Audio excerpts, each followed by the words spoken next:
नमस्कार दर्शक बंधु, नारद न्यूज को आपण मानक स्वागत। आज खबर शिरोनाम हेले महंगा पड़िला सरपंच स्वामी दबंगिरी एवं बंदा हेले ग्रामवासी द्वारा।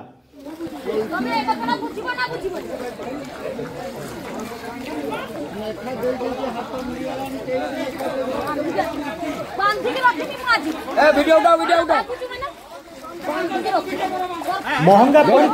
सरपंच स्वामी दबंगिरी एवं लोकमान द्वारा बंदा होई अटक रहिले बालियापाल पंचायत सरपंच स्वामी तथा प्रतिनिधि हेमंत दास। सूचना अनुसार बालियापाल पंचायतर 7 नंबर वार्ड रे थिबा पद्म पोखरी श्री दास माछ चाष करी पानी अवरोध कर रखिथिबारु वर्षा पानी निष्कासन होई न पारी दीर्घ वर्ष धरी 7 नंबर वार्ड हरिजन साईर लोकमाने हंतसंत हेउचंती। दीर्घ मास धरी सरपंच स्वामी तथा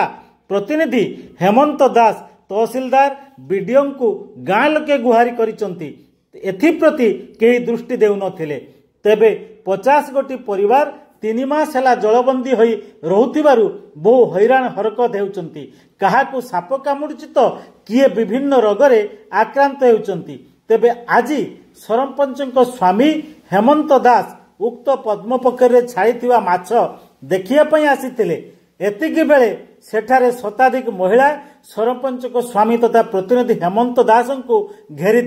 एवं पानी निष्कासन बाबद रे पचारिथिले। हेले से निजर दबंगिरी देखाई खसी जिबाकू चेष्टा करुथिला बेले महिलांकर आक्रोश शिकार होइतिले। एपरिकी महिला माने सरपंच प्रतिनिधि तथा तांको स्वामी हेमंत दास को दौड़ी रे बांधिथिले एवं जेपर्यंत पानी निष्कासन न होईची से पर्यंत श्री दास को छड़ा जीव नाही बोली से माने जिद रे बसिथिले। एतिकी बेले घटनास्थल रे बालियापाल तहसीलदार और पुलिस पहुंची ग्रामवासी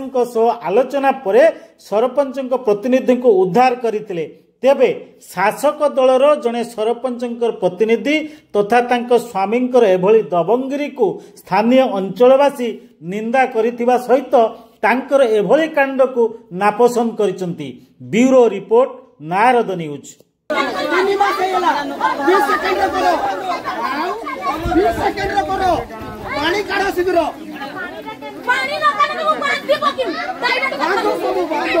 बाहर घर भड़ा नहीं रही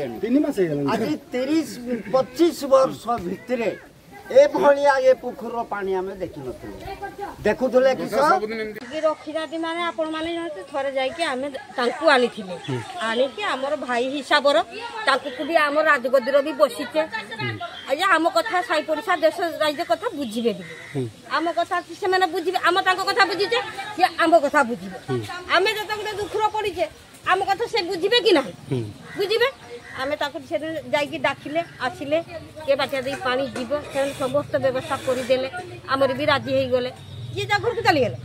तापर आमे तांको भितरे किछ लागी कि आसे पानी बंद कर दै जंती जदि भी पानी बंद कर दै जंती आसी के गोटे गड़ियार अछंती गोटे व्यवस्था करिवा छोट छुआ मनकार समस्त कार घर करिकी छुआ अछि सेई कथा हमर बुझ कहउते जे हमको जे के पानी रा के बाटिया काढिबो तुम ते व्यवस्था कर से गड़िया के लीज नै छै से गड़िया सही नहीं इनु करे। अच्छा अच्छा सही नहीं कि पुनी सही माछ छाड़ी जे डेली खाली केवल माछ देखिता हो जदी आ जो 5 जन जे मरु जंती से तांको कथा भी तो बुझितो मना ना बुझिबोनी तुम माछ रा खाला बेली बुझिबा आ 5 जन जे से हैरान हो जदी चुआ पुआ तांको कथा भी तो बुझिबो ना बुझिबोनी सेही पई के दाबी कोन होछे आपन को दरकार कोन हेबे पानी निष्कासन होबाटा नियति आवश्यक नहीं। एटा हो बालियापाल पंचायत रो पोखरी पैदम पोखरी 7 नंबर वार्ड रो आज दीर्घ 2 मास हेलानी घटना घटी जहाँकि वर्तमान सुधा 30-40 घर पानी बुड़िकी अच्छी एवं आम तहसीलदार बीडीओ आरआई कलेक्टर दरखास्त देलु इतिमध्य आमर बालियापाल सरपंच बारंबार आसी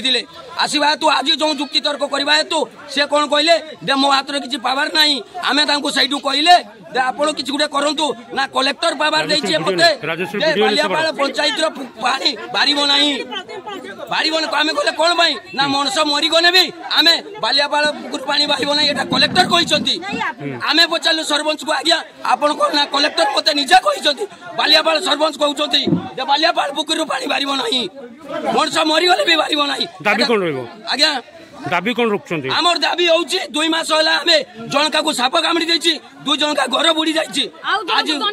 दंडी जाइछि हॉस्पिटल बालियापाड़ा इडी को हॉस्पिटल अछि तण आमर दाबी नालो आज के 60 70 वर्ष होला जे बटिया नालो थिला आम नालो दाबी पूर्ण हबो आमे बालियापाड़ा सरपंच को छाड़ी दबु एतिको मध्य कहबा